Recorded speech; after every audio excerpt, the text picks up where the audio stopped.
আমার বন্ধুরা, ও আমার প্রাণের ভাইরা, ও আমার জ্ঞানী গুণী বাবাজিরা, আমি যা বলিব রে বাবা, খুব মন দিয়ে শুনিতে হবে, তাহলে গেলে আমার কথাগুলো বুঝতে পারা যাবে রে বাবাজিরা। আমার বন্ধুরা, আমি দুপুরবেলাতে একটা গাড়ির কাজ করেছিলাম। হঠাৎ করে আমার মোবাইলে একটা ফোন চলে আসে রে বাবা। আমি দেখলাম নাম্বারটা কার। আমি ফোনটা ধরলাম, বললাম হ্যালো, তুমি কে আছো আমাকে তাড়াতাড়ি বলো। আমাকে বললো, বন্ধুরা, আমি আছি আম্মা হারে বালা। আমার গাড়িটার ভাই চলতে চলতে খারাপ হয়ে গিয়েছে। আমি বললাম ঠিকই নাকি? বললো ঠিকই। আল্লাহ কি হয়েছে রে ভাই? বলছে আমি একটা উঁচু জায়গার মধ্যে যাচ্ছিলাম, হঠাৎ করে আমার গাড়িটা আর আগে হচ্ছিল না। আমি ভাবলাম হঠাৎ করে আমার গাড়িটা চলতে চলতে বন্ধ কেন হয়ে গেল। আমি গাড়ি থেকে নামিলাম, গাড়িটা ডবল স্টার্ট করিলাম। ডবল স্টার্ট করার পরে গাড়িটা স্টার্ট করিলাম, গাড়ি স্টার্ট হয়ে গেল। আমি ভাবলাম হয়তো চলিবে। যখন অ্যাক্সিলেটার নিচ্ছে রে ভাই, চাকা আর ঘুরছে না। আমি বললাম কি হয়ে গেল? বলছে চাকা ঘুরছে না যখন, তখন আমি তোমারে ফোন দিলাম। এখন তুমি এসে আমার গাড়িটা দেখো রে ভাই কি হয়েছে। আমি বললাম আচ্ছা ঠিক আছে, কোনো টেনশনের বিষয় নাই। হয়তো আপনার গাড়ির রে ভাই এই ক্লাচের বেল্টটা কেটে গিয়েছে। এই ক্লাচের বেল্টটা যদি লাগিয়ে দিই রে ভাই, তাহলে তোমার গাড়ি চলতে লাগিবে। বললো ঠিকই নাকি? আমি বললাম হ্যাঁ ঠিকই। বললো ঠিক আছে, তুমি তাড়াতাড়ি করে চলে আসো, এসে আমার গাড়িতে ক্লাচের বেল্টটা লাগাইয়া দাও। আমি বললাম যে চলে আসিব। কোথায় আছো আমাকে অ্যাড্রেস বলো।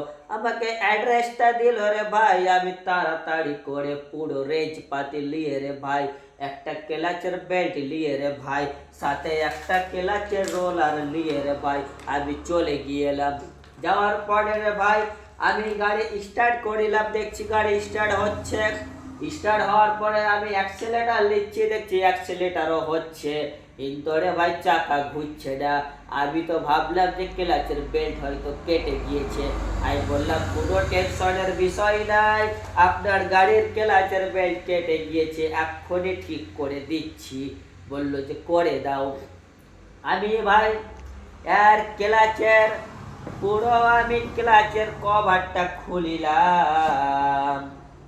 আমি ক্লাচের কভারটা খোলার পরের ভাই দেখি যে গাড়ির ক্লাচের বেল্টটা তো যেরকম সেরকমই আছে, সেটা তো কিছুই হয়নি। ক্লাচের বেল্ট তো কাটেনি। আমি তো অবাক হয়ে গেলাম যে ক্লাচের বেল্ট কাটেনি মানে কি ব্যাপার।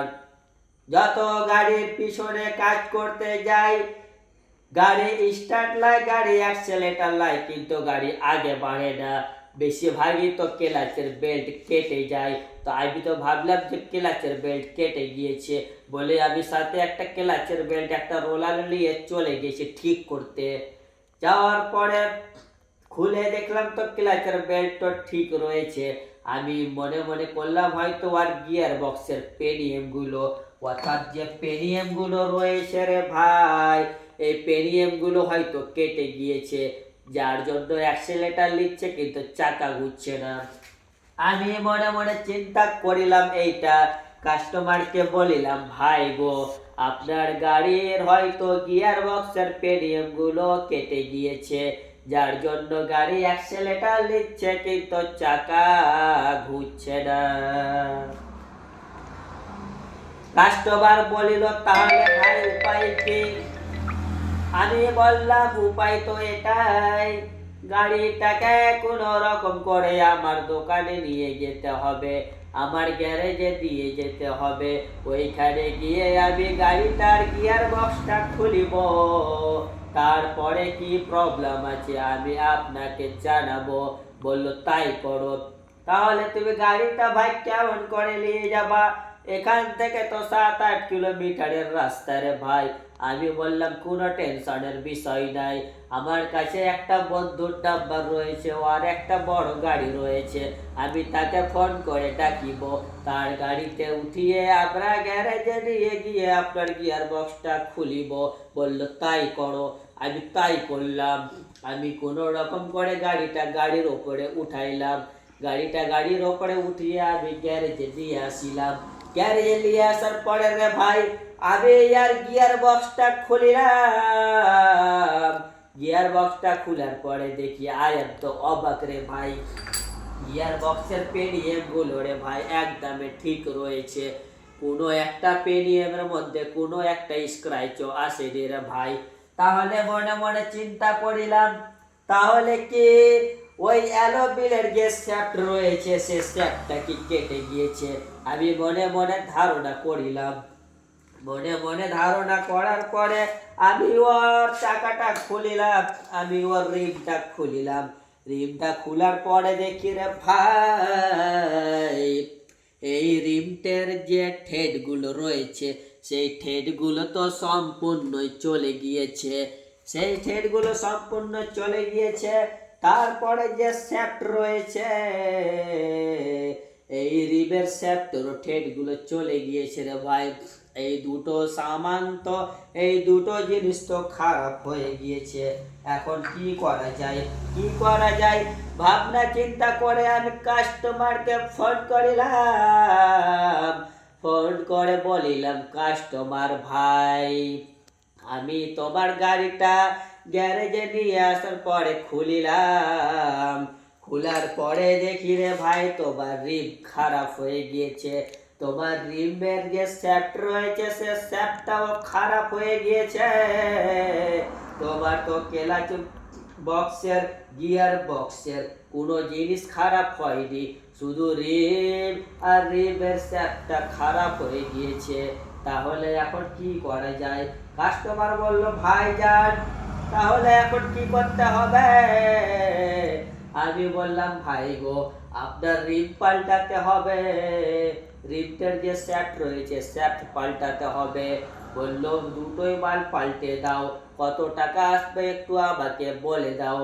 আমি বলিলাম, ভাইজান আমার কাছে তো এই মালগুলো স্টকে নাই, আমি দোকানে ফোন করে জানাইব, কত টাকা পড়িবে আমি সেটাও জানাইব, আমাকে তুমি কিছুক্ষণে সবাই দিয়ে দাও।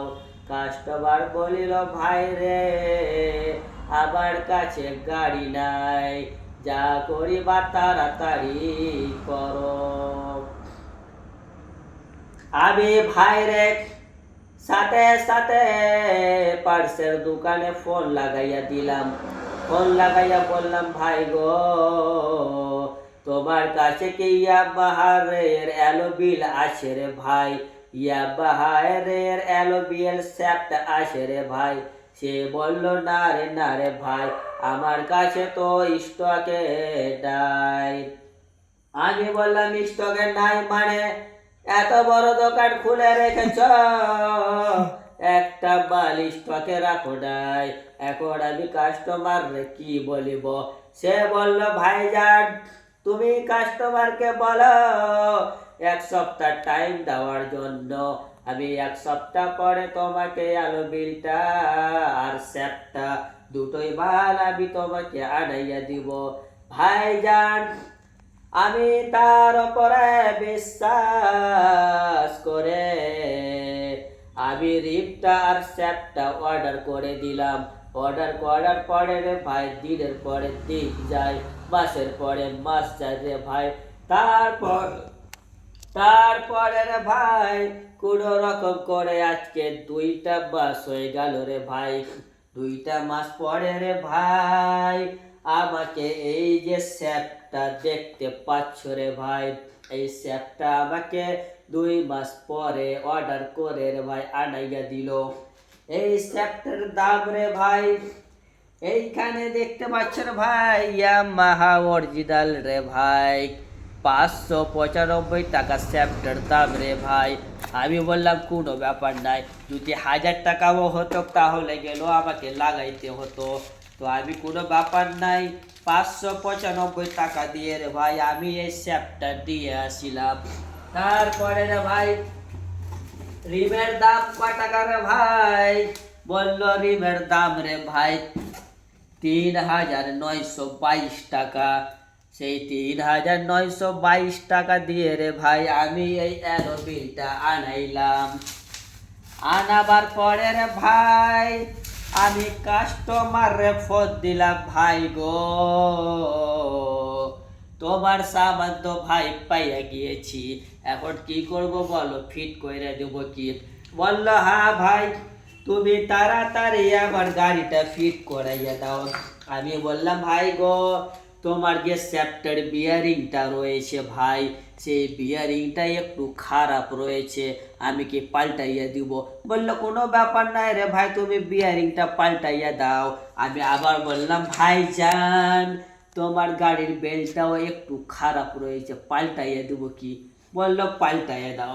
আমি বললাম ভাইজান তোমার গাড়ির রোলারটা একটু খারাপ রয়েছে, পাল্টাইয়া দেবো কি? বললো হ্যাঁ পাল্টাইয়া দাও। আমি বললাম ভাইজান তোমার গাড়ির গিয়ার অয়েলটা পাল্টাইয়া দেবো কি? বললো পাল্টাইয়া দাও। তাহলে ভাই ওর গাড়ির রিম হয়ে গেল, ওর গাড়ির শ্যাফট হয়ে গেল, ওর গাড়ির বেল্ট হয়ে গেল, ওর গাড়ির রোলার হয়ে গেল, ওর গাড়ির বিয়ারিং হয়ে গেল, ওর গাড়ির গিয়ার অয়েল হয়ে গেল, আর ওর গাড়ির রে ভাই গিয়ার বক্সের প্যাকিংটা ভালোই আছে, আমি পাল্টাবো না, পয়সা ধরে নিব। তো ভাই আমি ওর গিয়ার বক্সের প্যাকিংটা পাল্টাবো না, সেই প্যাকিংটার দাম রে ভাই 28 টাকা। সেই 28 টাকাটা আমি ধরবো কি ধরবো না সেটা পরে ভাবিব। তাহলে ভাইজান এই যে সব মালগুলো আমি খুলে রেখেছি, এইগুলো সম্পূর্ণ ইয়ার মাল রয়েছে, গিয়ার বক্সের মাল রয়েছে, ক্লাচের মাল রয়েছে। তাহলে এইগুলো আমি এখন ফিটিং করে কাস্টমারকে কালকে সকালে গাড়িটা ডেলিভারি দিয়ে দিব। কথা বলো ঠিক কিনা? ঠিক। তাহলে রে ভাইজান এখন এই সময় অনেক রাত হয়ে গিয়েছে, এখান অব্দি ভিডিওটা থাকিল।